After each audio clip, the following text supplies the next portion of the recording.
Et avant de vous montrer les images, voici pour commencer cette édition Les Forces en présence. Cette saison, on retrouve les 4 demi-finalistes de la dernière édition. On a Al Ahly, on a l'Espérance, on a le TP Mazembe, on a aussi Mamelodi Sundowns. Mais Franck, la moitié des clubs n'étaient pas à ce stade de la compétition la saison dernière. Ils sont en jaune, c'est le cas de Maniema Union, on a le Stade Abidjan, on a Djoliba, on a le MC Alger. Quelle lecture faites-vous de ces modifications, de ces changements ? Oui, il y a un renouvellement des forces parce qu'il y a aussi des clubs qui ont travaillé depuis un certain temps, qui émergent maintenant, et tant mieux d'ailleurs. Vous parliez de Maniema, c'est un exemple parfait. Ils ont éliminé une équipe importante avant d'arriver jusque-là. Le Petro de Luanda. Le Petro Atlético de Luanda, pour ne pas le citer. Et puis les Orlando Pirates, qui sont actuellement le leader du football sud-africain. C'est pas anormal non plus de les retrouver. Les clubs marocains, algériens non plus. La Sagrada Esperanza qui remplace quelque part le Petro. Et puis, non, la très bonne surprise, c'est Djoliba, bien sûr. Serge, quel est le groupe le plus relevé, selon vous ? J'hésite entre le groupe B et le C. Le B que je trouve assez relevé. On a le Mamelodi, bien sûr. Fousseni parlait plutôt du A. Non, je vous parlais du B plutôt. Du B, ok. Oui, peut-être un petit peu le A, c'est vrai, avec les Young Africans. Entre le B et le C, selon moi, parce que le C, on a aussi de gros prétendants, même si le stade d'Abidjan est peut-être un petit peu en dessous, mais entre le B et le C. Et justement, on va parler du stade d'Abidjan. Pour commencer, premier club ivoirien à avoir gagné une Coupe d'Afrique, c'était la Ligue des Champions, la Coupe d'Afrique des clubs champions en 1966 et qui débutait par un déplacement au Caire chez le tenant du titre Al Ahly. Les Ivoiriens, messieurs, qui vont être tout de suite acculés par les Égyptiens et qui vont prendre 3 buts en 12 minutes par l'entremise de Mahmoud Karaba. Tout d'abord, servi à la 14e minute par Majdi Afcha après un bon travail sur le côté droit. Passeur puis buteur, Mohamed Majdi Afcha, on le retrouve à 7 minutes après une combinaison, regardez, avec Taher Mohamed, en plein cœur de la défense ivoirienne. Il arrive à marquer ce deuxième but. Et le troisième but d'Al Ahly est inscrit en contre. Et encore une fois, c'est collectivement qu'Al Ahly parvient à mettre dans le vent la défense du stade. Et cette fois, c'est Houssen El Chaat qui est à la conclusion, servi par Karaba. Et la réaction ivoirienne qui va arriver finalement à la demi-heure de jeu. Regardez sur ce centre de Ben Kouyaté, repris par Kassoum Koné, qui va tromper le gardien El Chenaoui. 3 buts à 1, c'est le score à la mi-temps. En dépit d'une grosse occasion, regardez, de Karaba qui rate des justesses de signer son doublé dans ce match. Car sa reprise passe à côté. Mais ce n'est que partie remise, car dès le retour des vestiaires, Karaba va redonner 3 buts d'avance au Giron Kérote grâce à ce geste acrobatique qui renvoie encore Drissa Bamba au pâquerette. Mais loin d'être ridicule, les yéyés d'Abidjan vont s'accrocher, vont arriver à réduire l'écart grâce à un de leurs joueurs les plus expérimentés, Roger Claver-Assalé, champion d'Afrique 2015 avec le TP Mazembe et la Côte d'Ivoire, qui sort une talonnade. Le stade d'Abidjan qui finit d'ailleurs très bien cette rencontre et touche même le poteau. On n'était pas loin, messieurs, du 4-3 et d'une nouvelle réduction de l'écart du stade d'Abidjan. Fousseni qui a fait plus que résister. Oui, ils ont fait plus que résister, en difficulté sur un plan défensif. Ils ont quand même subi les assauts de cette équipe d'Al Ahly. On a vu beaucoup de déséquilibre. Pourtant, le système avec A5 n'a pas trop bien fonctionné, je trouve. Ils ont été un peu impressionnés d'entrée.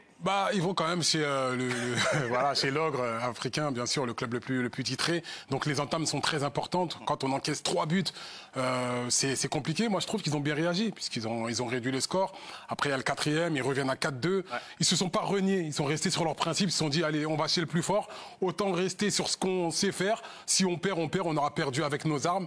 Et voilà, c'est le premier match. Il faut laisser cette équipe du stade d'Abidjan, tout simplement rentrer dans cette compétition.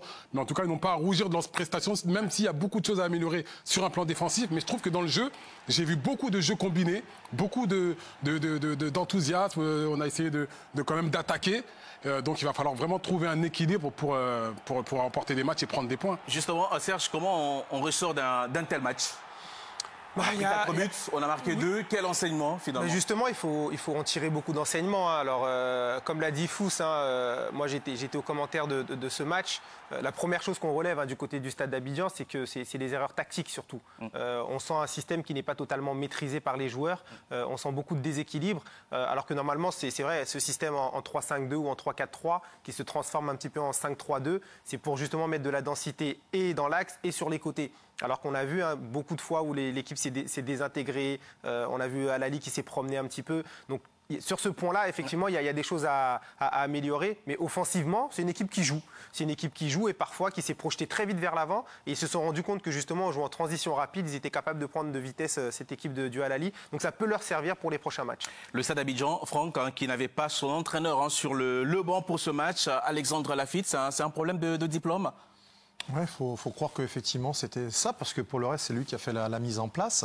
Et on l'a retrouvé à la fin de la rencontre, parce qu'il a regroupé tous les joueurs dans le rond central pour essayer de passer quelques messages. Ça va être un handicap si le Stade d'Abidjan n'a pas son entraîneur sur le banc? Je pense que ça l'est. Enfin, quand vous êtes privé de l'homme qui vous fait travailler au quotidien, même si Boiseau et puis l'autre adjoint étaient présents sur le banc, il manquait quelqu'un. Mais il y a quelque chose que vous avez relevé sur le problème tactique. 4 jours avant, ils sont en championnat contre le Stella d'Adjamé. Ils font match nul. C'était un match important en Côte d'Ivoire. Ils jouent à 4 derrière. Donc ce système n'a pas été assimilé.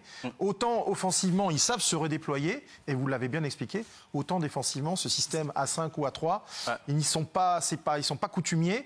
Et donc il faut voir maintenant, est-ce que le coach Alex Lafitte va continuer, ou est-ce qu'il va revenir à des fondamentaux, des choses qui vont peut-être moins bouleverser l'équilibre défensif. On écoute d'abord l'entraîneur qui était sur le banc pour cette rencontre, c'est l'adjoint Bessou Douairi. Il s'est exprimé en conférence de presse après cette rencontre. C'était un match de haut niveau, comme je l'avais dit d'avant-match,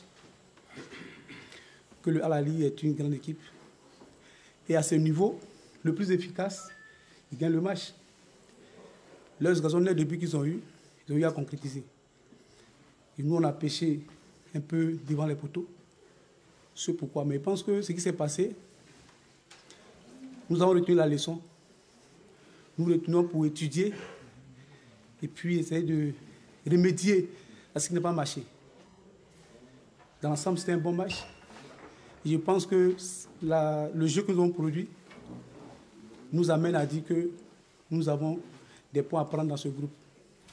Alors, Fossé, vous vouliez intervenir sur cette gestion, l'entraîneur titulaire qui risque de passer le plus de son temps loin du banc pour les rencontres de cette Ligue des Champions. On peut imaginer qu'ils vont travailler tactiquement. On n'arrive pas comme ça, on ne se déplace pas chez Al-Ahly en se disant on va jouer à 5 et sans avoir de repères. Effectivement, mais il faut du temps pour assimiler un système. Mais en Ligue des Champions, tu n'as pas le temps. Tu n'as pas le temps. Et expérimenter un système contre une équipe comme Al-Ahly, c'est prendre de très gros risques. Après, il l'a dit, l'équipe la plus efficace, c'est celle qui va gagner. Mais la plus efficace, on peut être très efficace défensivement et faire un résultat. Al-Ahly a commencé timidement, il me semble, la saison passée, ou même celle d'avant. Mais voilà, donc c'est un diesel. C'est un diesel, donc ils auraient pu profiter justement pour peut-être mettre un bloc bas. Qu'on voit cette notion de bloc équipe qu'on n'a pas du tout vu, je trouve, dans cette rencontre, pour pouvoir essayer de se rassurer et prendre au minimum un point.